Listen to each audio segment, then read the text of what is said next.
Red Dead Revolver के moderate success के बाद Rockstar Games Wild West settings को और बड़े लेवल पे ले जाना चाहता था। इस बार उनका प्लान था एक ओपन वर्ल्ड एडवेंचर गेम बनाना, बिल्कुल अपनी ग्रैंड थेफ्ट ऑटो सीरीज की तरह। आज हम जानते हैं कि ये गेम रेड डेड रिडेम्पशन बना, लेकिन इस 2010 के मास्टरपीस के पीछे एक ऐसी स्टोरी है जिसे रॉकस्टार शायद भूल जाना चाहेगा। ये गेम डेवलपमेंट हेल से गुजरा। What's up peace, welcome back to the channel and आज हम बात करने वाले हैं how Rockstar made Red Dead redemption.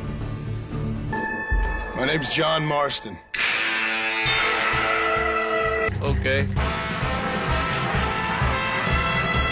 Red Dead Redemption पर काम 2005 में स्टार्ट हुआ एक छोटी टीम के साथ रॉकस्टार सैन डिएगो में। उस टाइम पे प्रोजेक्ट का स्केल इतना बड़ा नहीं था, लेकिन जैसे जैसे डेवलपमेंट आगे बढ़ी एक्सपेक्टेशन भी बढ़ती गई। पहला टीजर सोनी के E3 कॉन्फ्रेंस में दिखाया गया था और उस टाइम प्रोजेक्ट का नाम ओल्ड वेस्ट प्रोजेक्ट था। ये बेसिकली एक अर्ली कॉन्सेप्ट था जहाँ रॉकस्टार डायरेक्शन एक्सप्लोर कर रहा था। 2006 में फुल डेवलपमेंट स्टार्ट हुआ और यहीं से एक्चुअल प्रेशर बिल्ड होना स्टार्ट हुआ। रॉकस्टार का गोल सिंपल नहीं था, वो सिर्फ एक गेम नहीं बनाना चाहते थे, बल्कि वो ओपन वर्ल्ड गेम्स की लिमिट पुश करना चाहते थे। इसीलिए उन्होंने न्यू टेक्नोलॉजी यूज की, जैसे यूफोरिया फिजिक्स सिस्टम। उनका फोकस था कि जब तुम किसी एनिमी को घोड़े से गिराओ या खुद बिल्डिंग से गिरो तो वो स्क्रिप्टेड ना लगे, बल्कि नेचुरल फील हो। गेम का गन प्ले और real time reaction rage engine और यूफोरिया सिस्टम के कॉम्बिनेशन से पावर थे। ये सिस्टम गेम प्ले में रियल फिजिक्स अप्लाई करता था, जिससे हर इम्पैक्ट स्लाइटली डिफरेंट लगता था। मतलब सेम सिचुएशन भी हर बार थोड़ी अलग फील होती थी और ये उस टाइम के लिए काफी एडवांस था। चाहे छोटी फाइट हो या बड़ी गन फाइट, हर सिचुएशन डायनेमिकली जनरेट होती थी, जो इमर्जन को काफी इंप्रूव करता था। रेड डेड रिडेम्पशन को एक बड़ा ओपन फ्रंटियर दिखाना था, इसीलिए बेटर रेंडर डिस्टेंस भी जरूरी था। GTA 4 जैसी गेम्स एक कॉम्पैक्ट सिटी में सेट थी, लेकिन यहाँ ओपन लैंडस्केप्स थे जहाँ प्लेयर्स दूर तक देख सके। ये टेक्निकल चैलेंज भी था क्योंकि उस टाइम हार्डवेयर लिमिटेशंस भी थी। रॉकस्टार सैन डिएगो की 180 लोगों की टीम इतना वर्कलोड हैंडल नहीं कर पा रही थी, इसीलिए बाकी रॉकस्टार स्टूडियोज भी प्रोजेक्ट में इन्वॉल्व हुए, like Rockstar Leeds, Rockstar New England, Rockstar Toronto and Rockstar North. जैसे जैसे प्रोजेक्ट बड़ा होता गया वैसे वैसे टीम साइज भी इंक्रीज होती गई। एंड में टोटल मिला के 800 से 1000 लोगों ने इस गेम पर 5 से 6 साल तक काम किया, जो उस टाइम के हिसाब से काफी ह्यूज था। लेकिन डेवलपमेंट एम्प्लॉयज के लिए काफी डिफिकल्ट था। जैसे जैसे डेडलाइन पास आती गई, क्रंच भी इंटेंस होता गया। क्रंच इतना ज्यादा हो गया था कि जनवरी 2010 में एम्प्लॉयज की वाइव्स ने एक ओपन लेटर पब्लिश किया। उस लेटर में क्लियरली मेंशन था मार्च 2009 से पुअर वर्किंग कंडीशंस हो रही है। रॉकस्टार 12-12 घंटे अपने एम्प्लॉयज से काम करवा रहा है और हर हफ्ते में 6 दिन एम्प्लॉयज काम कर रहे हैं और उसी के साथ सैलरी ग्रोथ भी काफी कम है। Rockstar San Diego project lead कर रहा था, इसलिए उन पे सबसे ज्यादा प्रेशर था। स्ट्रेस इतना बढ़ गया था कि हेल्थ इश्यूज तक रिपोर्ट हुए और कुछ एम्प्लॉयज में डिप्रेशन के सिम्टम्स भी देखे गए। लेटर के एंड में लीगल एक्शन की वार्निंग भी दी गई थी, जो सिचुएशन की सीरियसनेस दिखाता है। सिर्फ सैन डिएगो ही नहीं, बाकी रॉकस्टार स्टूडियोज में भी प्रॉब्लम चल रही थी। रिपोर्ट्स के अकॉर्डिंग इंटरनल कॉन्फ्लिक्ट्स हो रहे थे, ईगो क्लैशेस थे और ओवरऑल वर्क एनवायरनमेंट स्टेबल नहीं था। एक एम्प्लॉय ने कहा कि मोरल लगातार गिर रहा था और मीटिंग्स में एम्प्लॉय से ऐसी बात होती थी जैसे वो इनकॉम्पिटेंट हो। इससे क्लियरली दिख रहा था कि मैनेजमेंट और टीम के बीच गैप है। जनवरी 2010 की एक रिपोर्ट में कहा गया कि रेड डेड रिडेम्पशन के डेवलपमेंट काफी टाइम तक कंप्लीट डिजास्टर था। कुछ लोगों के अकॉर्डिंग मैनेजमेंट वीक थी, डायरेक्शन क्लियर नहीं था और प्रोजेक्ट बार बार डिले हो रहा था। कुछ सोर्सेज ने ये भी क्लेम किया कि ये शायद अपना कॉस्ट रिकवर नहीं कर पाएंगे। रॉकस्टार ने इस गेम पर around 80 to 100 million dollar spend किए थे, जो उस टाइम के हिसाब से बहुत बड़ा इन्वेस्टमेंट था। इवन टेक-2 रॉकस्टार की पेरेंट कंपनी